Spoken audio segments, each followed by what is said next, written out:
It's time for the Knight's Journey of Dreams review for the Wii. As far as I can remember, I don't think I ever heard of the character Knights until I played Sonic Adventure 1 in one of the pinball stages.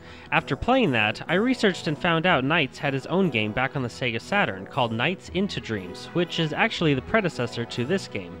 This was actually one of the very first games I played on this system. If I remember right, I wasn't too impressed by it. But now that I've come back and played it again years later, let's see how it turned out. The story is about two children, Will and Helen, who each have their own storyline in the game, but eventually intertwine with each other. Each are shown sleeping, and we see what they're dreaming. Both dreams have the same element. Each are having a good time with friends when suddenly they're attacked by dark ghost things. They both run towards a bright light, and the game begins. For the sake of the storyline, I'm just going to show Will's experience more than Helen's. This will save me time explaining because they both go through virtually the same thing. There are differences in their storyline, but each one's gameplay is basically the same. Will and Helen arrive in a place called Nightopia, where they meet Owl. Yes, I know, such a creative name. And Knights.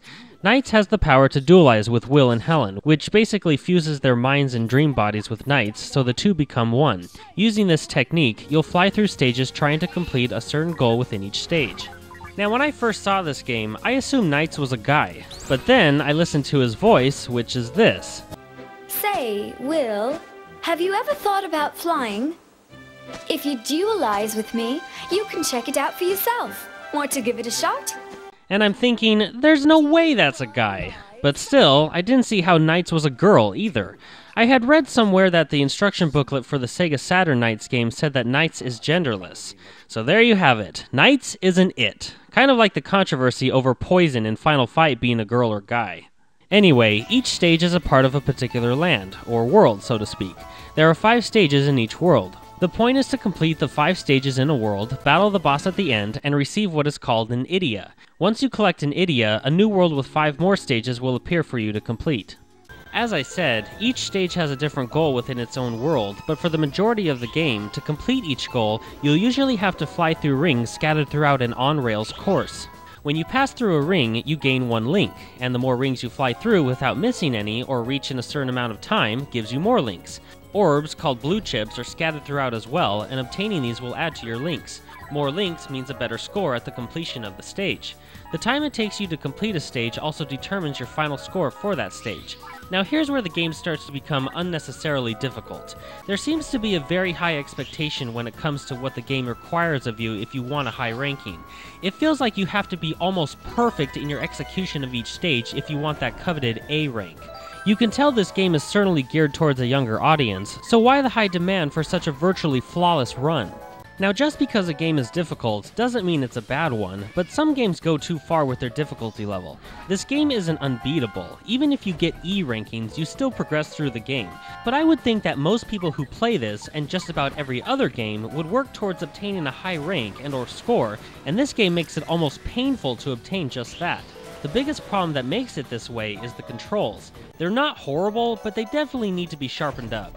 You can play with the Wiimote alone, the Wiimote Nunchuck Combo, the Classic Controller, and even the Gamecube Controller, which the in-game instructions don't even let you know of. I bought my Gamecube Controller by accident while I had the game paused, and the selector for the menu moved. I picked up the controller and started playing again, and I'm glad I found this out because I feel the Gamecube Controller works the best for this game. The Classic Controller is similar, but the Gamecube analog stick feels more natural than the Classic Controller's one.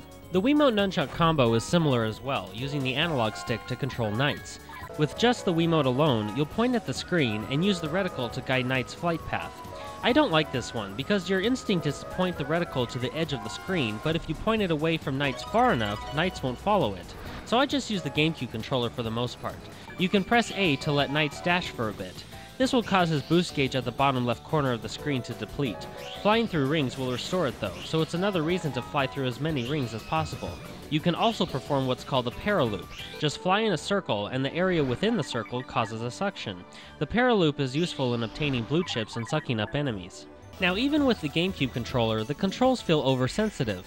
Pressing up and down to make Knights move in either direction can be frustrating. Sometimes I'll only want to move him up or down just slightly, but he'll instead move in a sharper angle, which throws him off course, which then usually makes it even more difficult to obtain a high ranking.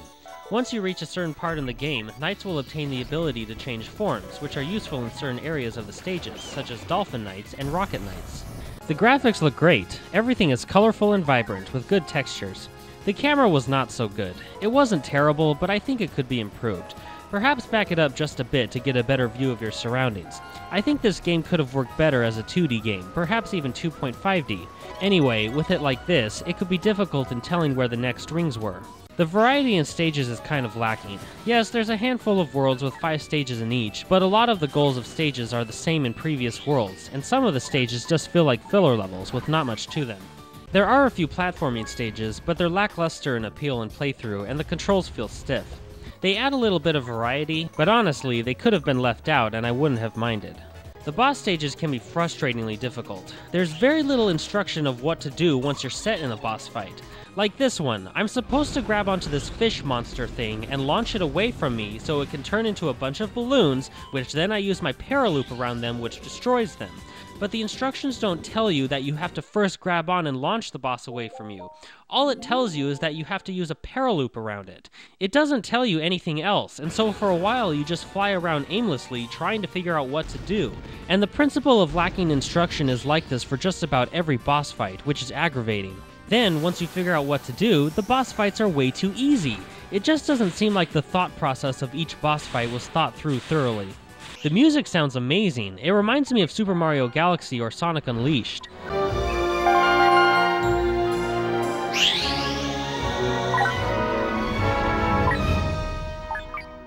The voice acting is well done, although I'm not sure the voice they chose for Knights is a good fit.